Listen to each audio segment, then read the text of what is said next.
प्रणाम। मैं भी वही हूँ जो आप हैं, माँ भारती की संतान।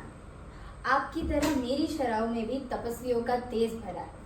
आज अपना परिचय इसलिए दे रही हूँ क्योंकि प्रणाम करके परिचय देना हम भारतवासियों की परंपरा है। भारत, मैं उस भारत से आती हूँ जिसके होठों पे गंगा और हाथों में तिरंगा है। वह भारत जो कभी सत्यम शिवम सुंदरम, कभी वंदे मातरम और कभी पंजाब सिंध गुजरात मराठा द्राविड़ उत्कल बंगा है। मैं उस भारत से आती हूँ जो ठुकराए हुए लोगों की शरणास्थली बन जाता है और 7 समुंदर पार परदेसियों को भी सिस्टर्स एंड ब्रदर्स कह के बुलाता है।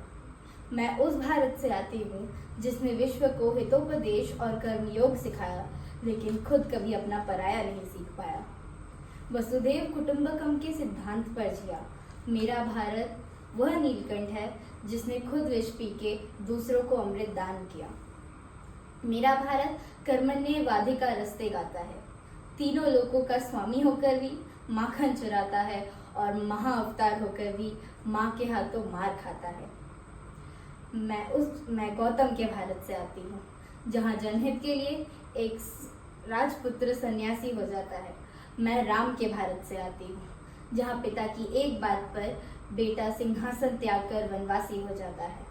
मैं उस भारत से आती हूँ जो स्त्री को उसके स्वाभिमान से पहचानता है, एक कुंवारी माँ को महासती कुंती के नाम से जानता है और 5 पतियों वाली द्रौपदी को देवी मानता है। मेरा भारत आकाश सा बलवान है, फिर भी धरती सा धैर्यवान है।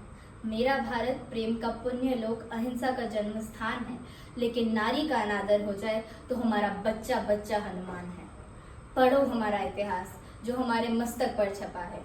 एक दुशासन ने हमारी बेटी का आंचल खींच लिया, हमने 100 भाइयों की चिता जला दी। एक रावण ने हमारी माँ का हरण किया, हमने पूरे राक्षस कुल की लंका लगा दी। मैं उस भारत से आती हूँ जो ना कभी रुका, ना झुका, ना डरा है। मैं उस भारत से आती हूँ जो वीरता की वसुंधरा है। मैं उस भारत से आती हूँ जो शांति का पहला शंखनाद और मानवता का अंतिम आसरा है। आज अपना परिचय इसलिए दिया क्योंकि प्रणाम करके परिचय देना हम भारतवासियों की परंपरा है। धन्यवाद।